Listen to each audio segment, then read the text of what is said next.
આપણા સમાજના શ્રી નીતિનભાઈ આપણી વચ્ચે ઉપર થયા હોય થોડી ક્ષણોની અંદર આપણે ભાઈના સાથેમાં પદ લઈશું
આપણી વચ્ચે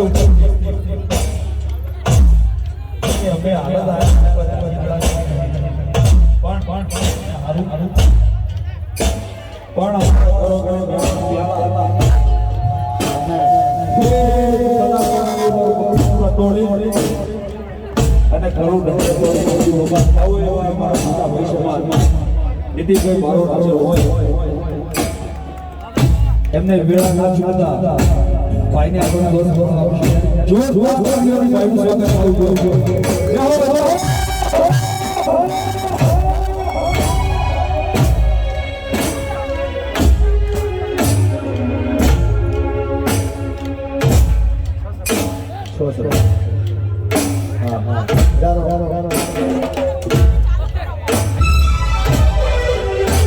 ખૂબ સરસ આયોજન અને વિનયભાઈ નાયક સમાજ મને ખબર નથી પણ બહુ આભાર કે તમારા બધા કલાકારો તમામ કલાકારો પર છે અને નહીં હાલો હાલો હાલો હાલો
અસાઈદ દાદાની જય.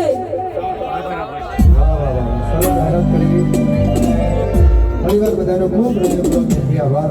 મારી 10 મિનિટ લેટર લીધો ભાઈ આપણા વિનયભાઈ છે મારા ખાસ પરમ મિત્ર, આપણા નાયક સમાજનો અને ગુજરાતનો ઘરેણો કહેવાય એવા વિનયભાઈ મારા ખાસ પરમ મિત્ર છે. એ પણ હજુ મોજ કરાવશે ને બધા મોજ કરાવશે.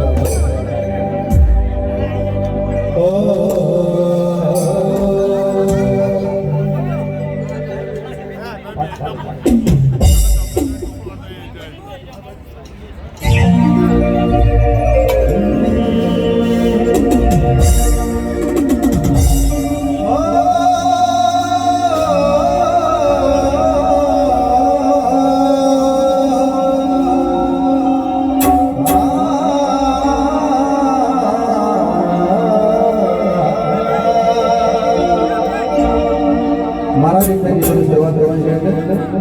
પરદેશી હાર પ્રીતમની ના બાંધો રે, પરદેશી હાર પ્રીતમની ના બાંધો રે, પરદેશી તમને પલમાં ભૂલી જાય રે.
ક્યારે ઘીની નદીઓ વહેતા જોઈ છે ખરા? હા, અમે એ જ ઘીની વાત કરી રહ્યા છીએ કે જે તમે ખાવામાં ઉપયોગ કરો છો. ગુજરાતમાં એક ગામ એવું છે કે જ્યાં ઘીની નદીઓ વહે છે, સાથે સાથે સ્વિમિંગ પુલ પણ ઘીનો બનાવવામાં આવે છે. અહીં કોઈ વાત મજાકની નથી, પરંતુ શ્રદ્ધાની વાત છે. કહેવાય છે કે ગાંધીનગર પાસે રૂપાલ નામનું એક ગામ આવેલું છે. આ ગામમાં વરદાઈ માતાનું મંદિર છે. પાંડવોના સમયથી જ અહીં એક પલ્લીની રચના કરવામાં આવે છે કે જે પલ્લીની અંદર લોકો ઘી ચડાવીને પોતાની માનતા પૂરી કરતા હોય છે. લોકોની માનતાઓને આસ્થા એટલી બધી વધારે હોય છે કે પલ્લીમાં ચડતા ઘીને કારણે આખા ગામમાં ઘીની નદીઓ વહેવા લાગે છે. હવે સવાલ થાય કે એટલું બધું ઘી આવે છે ક્યાંથી? તો જે પણ વ્યક્તિની માનતા હોય એ 5 કિલો, 10 કિલો કે 15 કિલો ઘી માતાજીની પલ્લી પર ચડાવે છે અને પોતાની માનતા પૂરી કરે છે. આ રીતે ગામ આખું ઘીથી તરબોળ થઈ જાય છે. આ તો શ્રદ્ધાની વાત છે, પરંતુ માતાજી આવી રીતે ઘીનો બગાડ કરવાનું ક્યારેય ન કહી શકે. હા, શ્રદ્ધા પૂરી કરવા માટે આપણે પલ્લીમાં ઘી ચડાવવું જ જોઈએ, પરંતુ આવી રીતે ઘીનો બગાડ કરવો એ યોગ્ય નથી. કહેવાય છે કે આ ઘી કે જે રસ્તા પર હેમખેમ પડ્યું હોય છે એને કેટલાક ગરીબ લોકોમાં વિતરણ કરી દેવામાં આવે છે. રસ્તા પર પડેલું આ ઘી ખૂબ જ ગંદા સ્વરૂપમાં હોય છે, જે ખાઈને ઘણાના સ્વાસ્થ્ય પણ બગડી શકે છે. માતાજીની શ્રદ્ધાનો સવાલ છે તો આપણે જરૂરથી પલ્લીમાં ઘી ચડાવીને આપણી માનતા પૂરી કરવી જોઈએ, પરંતુ આવી રીતે ખરેખર ઘીની નદીઓ વહેડાવી ન જોઈએ અને તેમને બાળકોના પોષણ આપવા માટે ઉપયોગમાં લેવું જોઈએ. સદીઓથી આ પ્રથા ચાલી રહી છે, તેની સાથે લોકોની આસ્થા જોડાયેલી છે અને આસ્થા ખરેખર સાચી પણ છે. પણ ભગવાન જ કહીને ગયા છે અને આપણા શાસ્ત્રોમાં પણ લખ્યું છે કે અન્નનો બગાડ ક્યારેય કરવો ના જોઈએ. એ ખરેખર ભગવાન જ છે. અહીં ઘીનો બગાડ આપણે ચોખ્ખો જોઈ શકીએ છીએ, તો ખરેખર આ બાબતથી આપણે થોડુંક જાગૃત થવું જોઈએ. ગુજરાતમાં આજે પણ 10% થી પણ વધારે લોકો કુપોષિત છે અને કુપોષિત બાળકોનો જન્મ પણ થયા રાખે છે. માતાને ચડાવવામાં આવતા ઘીથી ઘણા બાળકોને પોષણ મળી શકે એમ છે, તો આવા ઘીનો ઉપયોગ ગુજરાતમાં કુપોષિત બાળકોને પોષણ આપવા માટે કરવો જોઈએ. આ બાબતે તમારું શું માનવું છે? કોમેન્ટમાં જરૂર જણાવજો.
તમે જે આ અભિયાન ચલાવી રહ્યા છો તે કેટલા સમયથી ચલાવી રહ્યા છો ને ક્યાં ક્યાં તમે આ જે છે તે લોકોને બતાવવાનો પ્રયાસ કર્યો છે તે અંતર્ગત તમે દર્શકોને શું કહેશો? આ અભિયાન મેં 11 મહિના પહેલાં ચાલુ કર્યું અને જ્યારે આ જોયું ત્યારે મને થયું કે આ કરવું જ જોઈએ. એકલા હાથે જ કર્યું મેં, પણ પછી મેં 2 વિડીયો બનાવ્યા એના 10 દિવસ પછી અને એ ખૂબ જ વાયરલ થયા. એ વાયરલ થવાથી ઘણા બધા ફોન આવ્યા, સારા માણસના અને ખરાબ બંને માણસના, જે વિરોધ પણ કરતા હતા. અને મને એ જાણવા મળ્યું કે મારા જેવું કામ કરનારા ઘણા હતા. તો એ જે મારી સાથે જોડાઈ ગયા બધા, તો મને આનંદ થયો કે ચલો હું એકલો નથી હવે.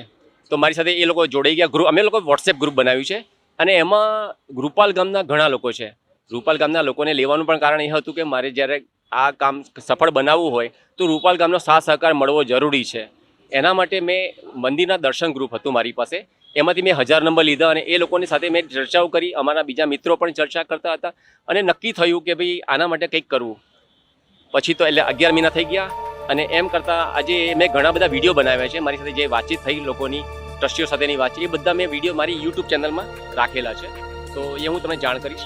એના પછી 1 જ મહિનો. હા, તમારે કંઈ પૂછવું છે? જી, મારો પ્રશ્ન એક આપને એ છે કે તમે જે આ અભિયાન ચલાવી રહ્યા છો તો કેટલાક લોકો જે તેમની માતાજીથી આસ્થા શ્રદ્ધાળુઓની જે છે, તો તમને શું લાગે છે કે તેમની આસ્થાને ઠેસ નહીં પહોંચે તે અંતર્ગત તમે શું કહેશો? મારું માનવું છે કે આમાં ઠેસ ના પહોંચવી જોઈએ. એનું કારણ બીજું ઉદાહરણ આપીને તમને કહીશ. એક હમણાં ગણપતિ મહોત્સવ ચાલી રહ્યો છે અને જ્યારે સાબરમતી નદી હતી ત્યારે પણ ચાલતો હતો ને અત્યારે રિવરફ્રન્ટ છે ત્યારે પણ ચાલે છે. તો પહેલાં પણ થતો હતો અને એ વખતે ગણપતિ વિસર્જન વખતે નદીમાં પાણી છોડવામાં આવતું ધરોઈ ડેમમાંથી અને ધામધૂમથી પ્રસંગ પતી જતો અને મૂર્તિ બીજા દિવસે એટલે કે 11 તારીખે 11મા દિવસે એટલી ખરાબ દુર્દશા હોય છે, તૂટેલી ફૂટેલી મૂર્તિ જોવા મળતી છાપામાં જ્યારે જોઈએ છે ત્યારે. તો આજે એ નરેન્દ્રભાઈ મોદીજીએ જે રિવરફ્રન્ટ બનાવ્યો એના પછી એમને એક વિકલ્પ આપ્યો. જે વિકલ્પ એમને આપ્યો એવો વિકલ્પ હું આમાં પણ આપવા માગું છું. વિકલ્પ નરેન્દ્ર મોદીજીનો એવો હતો કે રિવરફ્રન્ટની બંને બાજુ એમને કુંડ બનાવ્યા મોટા મોટા અને એ કુંડની અંદર ગણેશજીની મૂર્તિ વિસર્જન થઈ રહી.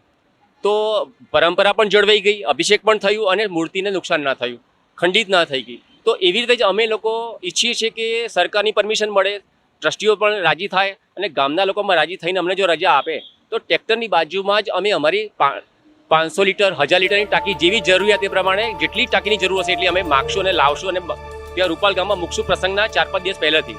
જેથી ભક્તોને વિકલ્પ મળવો જોઈએ કે ભક્તોને ઈચ્છા હોય કે ભાઈ અમારે ઘી બચાવવું છે, 1 ચમચી અભિષેક કરવું છે અને બાકીનું ઘી આ ટાંકીમાં રહેવા દેવું છે. એ ટાંકીનું ઘી અમે એ લોકોને આપશું કે જે વાલ્મીકી સમાજ છે, સામાજિક રીતે પછાત છે, એને આપશું. અથવા જરૂર કરતાં વધારે હશે તો વૃદ્ધાશ્રમ છે, અંધ અપંગ મંડળની સ્કૂલો છે, આંગણવાડી છે, આ બધાને અમે આમંત્રણ આપશું કે તમે આ ઘી લઈ જાઓ અને ચોખ્ખું છે, 100% ચોખ્ખું રાખવા પ્રયત્ન કરશું અમે લોકો. અમારી પાસે એક એવો બીજો પણ આઈડિયા છે કે આ વર્ષે એક પ્રસંગ થયો રૂપાલ ગામમાં. એ વખતે કોઈએ ભેટ આપેલી છે સોનાની પલ્લી. એકચ્યુઅલી સોનાની વરખવાળી પલ્લી છે પણ મળી છે. તો અમે એવી આશા રાખીએ કે જે અમારી ટાંકીમાં જે ઘી ભેગું થાય, જમા થાય, એની અંદર એ નાની પલ્લી ઉપર અભિષેક થાય અને એ ઘીને પવિત્ર, શુદ્ધ અને અતિ શુદ્ધ રાખી શકાય. અને અભિષેક થયું એટલા માટે પરંપરા પણ જળવાઈ ગઈ. એટલે અમે ઈચ્છીએ છીએ કે જેમ આપણે બીજું પણ ગણપતિ મહોત્સવમાં પણ મોટી મૂર્તિ પણ હોય છે નાની, અને નાની મંગલ મૂર્તિ પણ હોય છે. ઘરમાં અમે કૃષ્ણ ભગવાનની મૂર્તિ પણ છે અને લાલો પણ છે. તો અમે બધું લાલાને નવડાવીએ છીએ, શણગાર કરીએ છીએ, જમાડીએ છીએ, બધું જ કરીએ છીએ. તો અમારો ભાવ છે ભગવાન માટે એટલો જ છે જેટલો રૂપાલ પલ્લી માટે પણ છે. તો અમારો હેતુ છે, મને લાગે છે કે લોકોની આસ્થા જળવાશે અને લોકો અમારી વાત માનશે. અને જો મને આ તમારો સહકાર મળશે તો મને ખાતરી છે કે હું આ રૂપાલના હજી 25 દિવસ બાકી છે એ પહેલાં હું દરેક લોકોને સમજાવી શકીશ, ગામના લોકોને સમજાવી શકીશ કે ના અમને સાથ સહકાર આપશે, અમને આ ખાતરી છે.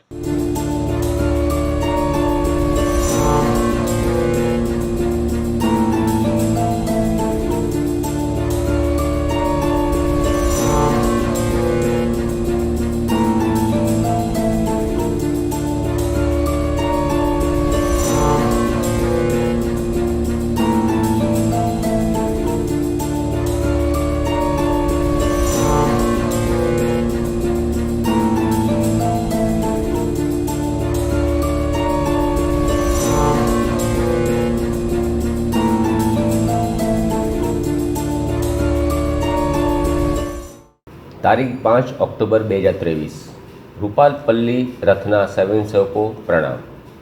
જય જય શ્રી વરદાઈ માતાજી. પલ્લીમાં રથ પર ઘી અભિષેકની કેટલા વર્ષ જૂની પરંપરા છે. પરંપરા કેવી છે તે અમને લેખિતમાં પુરાવા સાથે જાણવા માગીએ છીએ. અમે જાણવા માગીએ છીએ કે નીચેના આપેલા 7 પ્રશ્નોમાંથી સાચી પરંપરા કઈ? ટૂંક સમયમાં જ રજિસ્ટર ઈડી દ્વારા 5 પલ્લી મંડળ અને 1 ટ્રસ્ટીને પોસ્ટ કરવાનો છું. જવાબ નહીં આપો તો અને દર વર્ષની જેમ કરશો તો તૈયાર રહેજો હાઈકોર્ટમાં મળવા માટે. કલેક્ટરશ્રીને પણ પૂછવાનો છું, તમારી જવાબદારી શું છે? ચેતવણી: સામાજિક પછાત સમાજને કરવટું છે, પરંપરા છે તેમ કહીને ભક્તોના પગ નીચે કચડાયેલું, ભક્તોના થૂક, પાન મસાલાની પિચકારીવાળું અને છેલ્લે ભક્તોના તૂટેલા ફૂટા ચંપલવાળું ઘી લેવા માટે મજબૂર કરી અપમાનિત કરશો તો એટ્રોસિટીનો કેસ કરીશ. માતાશ્રી વરદાયીના પલ્લીમાં રથ ઉપર ઘી અભિષેક થયા વિનાનું ટ્રેલરમાં બચેલું શુદ્ધ ઘી ટ્રેલર ખોલી ગામના રસ્તા પર ઢોળી દેશો તો રાષ્ટ્રીય સંપત્તિનો નાશ કરવાનો કેસ કરીશું. જે ન્યૂઝ ચેનલ ઘીના કાદવ કિચડને ઘીની નદી કહીને અંધશ્રદ્ધા ફેલાવે છે, સસ્તી ટીઆરપી મેળવવા સાચું બોલવાની હિંમત નથી, તેના પર કેસ કરશો. મારું નામ રાધેશ્યામ પટેલ છે, ઉંમર 62 વર્ષ છે. કાયદાકીય સલાહ લઈને પુરાવા સાથે હાઈકોર્ટમાં પીઆઈએલ કરવાનો છું. આ વર્ષે પલ્લી મહોત્સવ 2023માં વિચારીને મહોત્સવ કરશો, નહીં તો ભારે પડશે. અમારા ગ્રુપમાં વકીલોની ફોજ છે, અમારા ગ્રુપમાં રેશનાલિસ્ટોની ફોજ છે. જય જય વરદાઈ માતા. રૂપાલ પલ્લી મહોત્સવ પરિવર્તન અભિયાન 2023. Radheshyam Patel. 9023960692. Only WhatsApp message.